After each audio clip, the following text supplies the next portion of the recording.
আমার আর নিতার বিয়ের দুদিন পরের ঘটনা। নিতা আমার দ্বিতীয় ওয়াইফ। আমার প্রথম ওয়াইফ চলে গিয়েছিল, কারণ আমার কোনো কিছুই তার ভালো লাগতো না। আমাকে ভালো লাগার তেমন কিছুই নেই অবশ্য। আমি খুবই সাধারণ একজন মানুষ, তবে আমাকে খারাপ লাগার অনেক কারণ ছিল। এর মধ্যে অন্যতম একটা কারণ হলো আমি আমার মায়ের একান্ত বাধ্য সন্তান ছিলাম। মা আর আমার ওয়াইফের মধ্যে প্রায়ই ঝগড়া হতো। আমি ওয়াইফের পক্ষে কোনো কথা কখনো বলতাম না, মায়ের দোষ থাকলেও না। শুধু ওকে বলতাম, মা একটা কথা বলছে তো, কি হয়েছে, একটু মানিয়ে চলো। এক সময় সে চলে যায় সংসার থেকে, আর তার 1 বছর পর মা চলে যায় দুনিয়া থেকে। আমি হয়ে গেলাম একদম একা। একা একা জীবনটা খুব একটা খারাপ লাগতো না। একটা স্বাধীন জীবন, কেউ কিছু বলার নাই। একটু চাল ডাল ফুটিয়ে খেয়ে আমার কোনো কষ্ট হতো না। একটু খারাপ ছিলাম, এর মধ্যে হলো টাইফয়েড। একা একা 1 গ্লাস জল খেতেও নিজেকে উঠতে হয়। এরপর আমার এক পিসি নিতুর সাথে আমার বিয়ে ঠিক করে। নিতুরও আগে বিয়ে হয়েছিল, সেই ঘরে একটা ছেলে আছে। নিতুর স্বামী রোড অ্যাক্সিডেন্টে মারা যায়। তখন নিতুর বাচ্চার বয়স ছিল 4 বছর। বিয়ের 2 দিন পরের ঘটনা। আমি নিতুকে নিয়ে নিতুর বাপের বাড়ি যেদিন গেলাম তার পরের দিনের কথা। আমি একা একা ওদের বসার ঘরে বসে আছি। একটু পরপর একটা বাচ্চা পর্দার আড়াল থেকে আমাকে দেখছে, আবার চলে যাচ্ছে। আমার মনে হলো এই বাচ্চাটাই নিতুর আগের ঘরের সন্তান। আমি নিতুর সন্তানকে দেখি নাই বিয়ের আগে, আর নিতুর সন্তান বিয়ের পরে কোথায় থাকবে এটা নিয়েও কোনো কথা হয় নাই। আমাকে কেউ কিছু বলে নাই। আমারও এই বিষয়টা মাথায় আসে নাই। আবার ছেলেটা উকি দিয়ে আমাকে দেখছে। আমি হাতের ইশারায় তাকে ডাকলাম, সে আসলো। কি সুন্দর একটা ফুটফুটে ছেলে। ছেলেটার চোখে মুখে একটা ভয়ের ছাপ স্পষ্ট। আমার পাশে বসতে বললাম, আর জানতে চাইলাম, বাবু তোমার নাম কি? সে আমার দিকে চেয়ে আছে, কিছু বলছে না। আমি আবার বললাম, তোমার নাম কি বাবু? সে আস্তে আস্তে করে বলল, তুমি আমার মাকে কেন নিয়ে গেছো? আমি মা ছাড়া ঘুমোতে পারি না। আমি থমকে গেলাম ওর কথা শুনে। তাই তো, আমি একজন বিধবা মহিলাকে বিয়ে করব, তার একটা সন্তান আছে। সবার প্রথমে তো কথা হবে তাকে নিয়ে। তার মায়ের বিয়ের পর সে কোথায় থাকবে সে বিষয় নিয়ে। বিয়ের রাতে নিতু তার ছেলেকে নিয়ে একটা কথাও বলেনি আমার সাথে। মনটা খারাপ হয়ে গেল। আমি তার হাত ধরে বললাম, আমার ভুল হয়ে গেছে বাবা।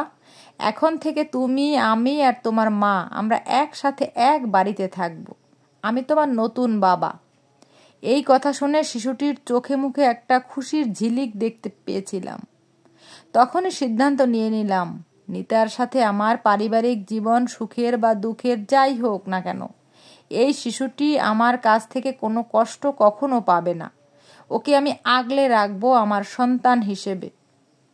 তার একদিন পরে নিতু তার ছেলেকে নিয়ে নিলয়কে আমার বাড়িতে চলে আসলাম। অবাক ব্যাপার, নিতুর চাইতে নিলয়ের সাথে আমার বেশি ভাব হয়ে গেল। আমাদের মধ্যে 2 দিন এমন একটা সম্পর্ক গড়ে উঠল, শিশুটি সারাক্ষণ আমার কোল জুড়ে থাকতে চায়। আমাদের সংসার হয়ে গেল ছেলেকে কেন্দ্র করে।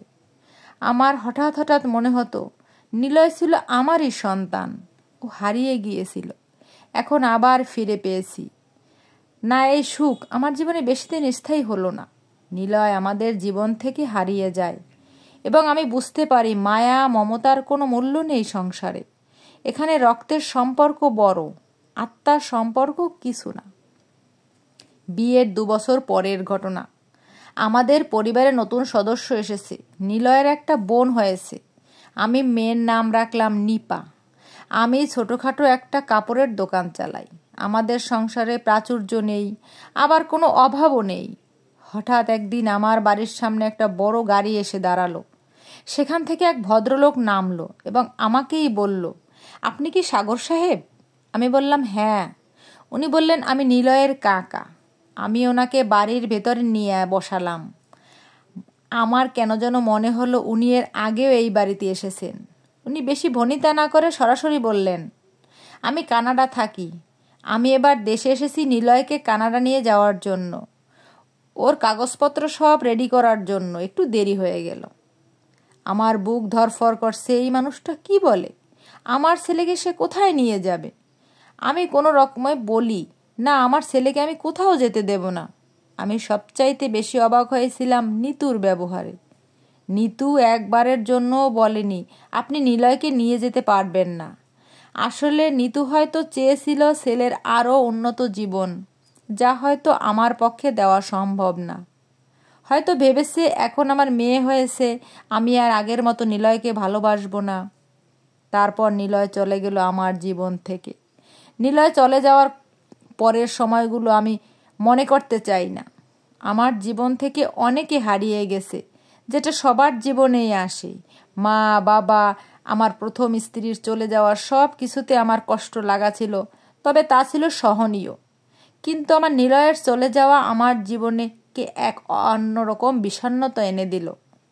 আমি একদম চুপচাপ হয়ে যাই, নিতুর সাথে সংসারের প্রয়োজন ছাড়া কোনো কথা বলতাম না। আর মেয়েটা একটু একটু করে আমার কাছে আসতে থাকে, আমাকে তার শাসনে রাখতে, আদরে রাখতে চায়, কিন্তু আমার শূন্যতা কাটে না। আবার জীবনে নিলয় ছিল আমার কাছে অন্যরকম পাওয়া। আমার মনে হতো এই শিশুটিকে শুধু ভগবান আমার জন্যই পাঠিয়েছেন। ওর বাবা চলে গেছে ওকে শিশু অবস্থায় রেখে, অথচ নিলয় আমাকে তার সব চাওয়া পাওয়ার, ভালোবাসার সবচাইতে নির্ভরতার জায়গা মনে করেছিল। আমি ছিলাম নিলয়ের পিতা। আমাকে নিতুর চাইতে বেশি বুঝতে পারত শিশু নিলয়। আমি ওকে খুব বুঝতে পারতাম। ওর মুখ দেখে আমাদের অনেক গল্প হতো। আহারে, শুধুমাত্র আমি ওর জন্মদাতা পিতা ছিলাম না বলে আমার ভালোবাসার কোনো মূল্য দিল না কেউ, এমনকি নিতুও না। কত রাত আমি ঘুমাইনি, চোখের জল ফেলেছি নীরবে। কি হলো বাবা, আমাকে চিনতে পারছো না? আমি নিলয়। নিলয়ের কথায় হুঁশ হলো। 17 বছর আগের জীবন থেকে বাস্তবে ফিরে আসলাম। কি বলবো ছেলেকে, তোকে আমি চিনব না? তোকে চিনব না তোর বাবা? কি সুন্দর হয়েছে ছেলেটা আমার। আমি বললাম, আমার কথা তোর মনে ছিল নিলয়? নিলয় ওর বুক পকেটে থেকে একটা ছবি বের করে আমার হাতে দেয়। আমি ছবি দেখে চোখের জল লুকাতে পারছি না। এই ছবিটা তুলেছিলাম নিলয়ের জন্মদিনে, নিলয়কে কোলের কাছে বসিয়ে। নিলয় কথা বলছে, বাবা, আমি এই ছবিটা সব সময় আমার কাছে রাখি আর বের করে দেখি তোমাকে।